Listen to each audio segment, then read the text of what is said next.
What's up everyone, Tim Madden here from Executive Career Upgrade. So hey, I'm gonna start this video with something that might make some of you uncomfortable, but we need to talk about it. AI is absolutely decimating entry-level positions right now. If you're in your mid-20s, early 30s, this is absolutely going to affect you, even if you don't realize it yet. Recent data shows that unemployment among 20 to 30-year-olds in tech-exposed occupations has risen by almost 3 percentage points just since the beginning of 2025. That is so massive in the labor market terms. But here's what really concerns me. You know, most young professionals I talk to, they don't even understand what's happening right now. They think they just need to work harder or apply to more jobs, and that's just simply not the issue. So today, I'm gonna break down exactly what's going on, why it's hitting young workers the hardest, and most importantly, what you can do right now to protect and advance your career. So let me tell you about a conversation I had last week that just really drove this home for me. You know, I was on a call with Jake. He's 27 years old. He graduated with a degree in computer science from a solid school. He did an internship at a Fortune 500 company, and on paper, you'd think, man, he should be crushing it, right? But here's the reality. Jake's been unemployed for 7 months. He's sent out over 400 applications. He's gotten maybe, a couple responses, a couple phone screens, but 0 offers. Here's the kicker. 5 years ago, Jake would have had recruiters competing for him. He has like a CS degree from a good school. He got the internship. Companies would have thrown money at him. But now the entry-level positions he's qualified for are either, ready? Being eliminated entirely, or they're being given to people with 3 to 5 years of experience who are willing to take a step back because they can't find jobs at their level. So Jake asked me, he's like, Tim, did I waste 4 years and over $100,000 on a degree that's already obsolete? And honestly, that's the question we need to answer. Because if you're a young professional right now, understanding this shift isn't just important, I can't even describe it. It's the most important thing in your career. Okay, so let's talk about what's actually happening, because the AI disruption story is more nuanced than, hey, robots are taking jobs. Here's the real issue. AI is eliminating the entry ramp to careers. Think about traditional career progression. You go entry level, you learn the basics, you make mistakes on those low stake projects, you gradually build up your expertise and you move up. That's how it's always worked for decades. But here's what's happening right now. AI is really good at doing entry-level work, and I mean, man, really good. Need someone to write basic code? AI can do that. Need someone to create a first draft marketing copy? AI can do that. Need someone to do data entry, basic analysis, or initial research? AI can do it faster and cheaper than any human. So companies are looking at entry-level positions and saying, hey, why are we paying someone 60 grand a year for someone to do work that AI can handle in a couple minutes?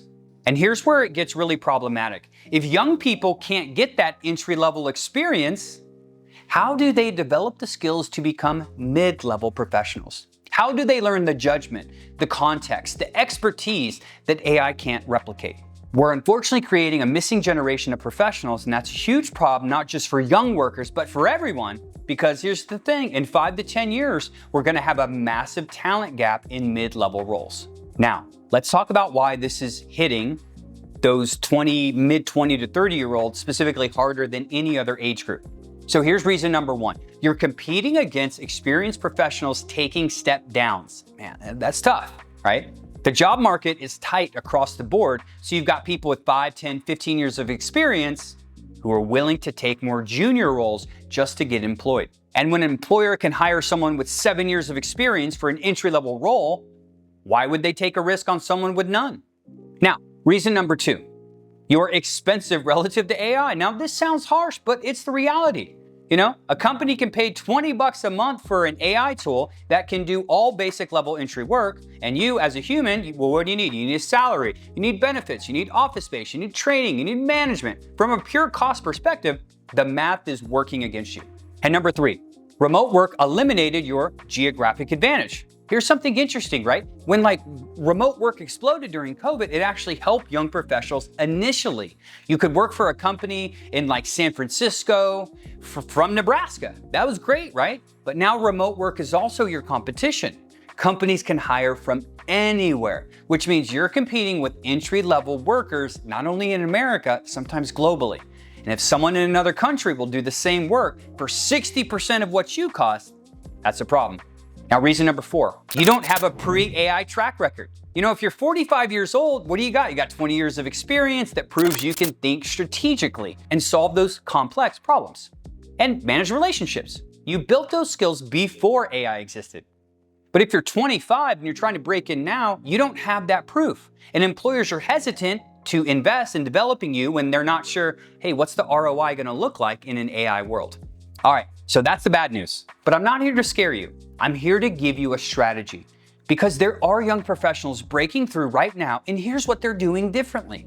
Number 1, they focus on AI adjacent skills, not AI proof skills, okay? Everyone talks about AI proof skills like critical thinking and creativity. Yeah, those matter, but here's what's actually working. Becoming someone who can leverage AI effectively. Companies don't just want someone who can work without AI, they want someone who can use AI to 10x their output. And if you can show that you can manage AI tools, quality control AI outputs, and integrate AI into workflows, man, you become so valuable. So do your future self a favor, take a course on prompt engineering, learn how to use AI coding assistance effectively, become an expert in AI-powered tools in your field. Don't compete with AI, become the person who directs it. Skip the traditional entry-level path. Now, I know this sounds crazy, but just hear me out, okay? If the front door is locked, man, find a side window. Instead of applying to 200 entry-level positions, consider these alternative paths, right?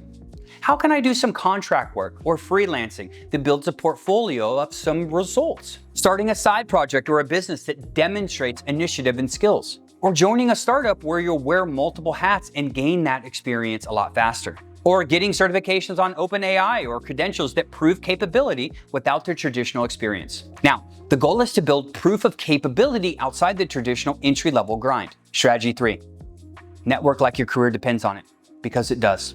I know, everyone tells you to network, get out there and network, but here's what's different now. In a market where entry-level professionals are being eliminated, personal connections are literally the only way some opportunities actually become available. Companies are more likely to take a chance on a young professional if that person comes recommended by someone they trust. Cold applications aren't working. Trust me, we've helped thousands of people. They're just not working. But warm introductions still do. Get on LinkedIn. Find people at companies you want to work for. Ask for 15-minute informational interviews. Provide value. Build relationships. It's not fast, but it works. Strategy number 4, target companies and industries that are growing, not contracting. Tech's laying people off, but you know who is hiring and likely will be for a long time? Healthcare, hospitality, certain service industries. Don't be fixated on working in these sexy industries. You might miss real opportunities. And sometimes the best career move is taking a role in an unsexy industry that's actually investing in young talent. And look at where companies are expanding, where they're investing, where they're hiring. That is where opportunity exists. Here's my challenge to you. If you're a young professional right now, the next 90 days are critical. You need to make a choice. You can either keep doing what you've been doing, mass applying to online jobs, hoping something hits, or you can completely shift your strategy. Pick one of the strategies I just outlined and go all in for the next 90 days. Not all 4, just one. Maybe it's becoming an AI power user in your field. Maybe it's building a portfolio of freelance work. Maybe it's networking your face off. Maybe it's pivoting to a growing industry. But commit, because the young professionals who are breaking through right now, they aren't the ones with the best degrees, the best schools, or the most traditional qualifications. They're the ones who've adapted fast to the new reality. Look, I won't lie to you. If you're a young professional right now, you're facing a tougher job market than any other generation in recent history. That's just facts. But tough doesn't mean impossible, baby. It means you need to be strategic, adaptable, and willing to take non-traditional paths. And hey, if you want help developing a strategy that actually works for your specific situation, that's exactly what we do here at Executive Career Upgrades. Yeah, we focus on directors, VPs, and executives mainly, but we also work with emerging leaders who are trying to break through. So I'm gonna drop a link somewhere in the description. And hey, stay resilient, you've got this. I'll see you in the next one. Do me a favor, do yourself a favor, smash that subscribe button below. I'll see you in the next video.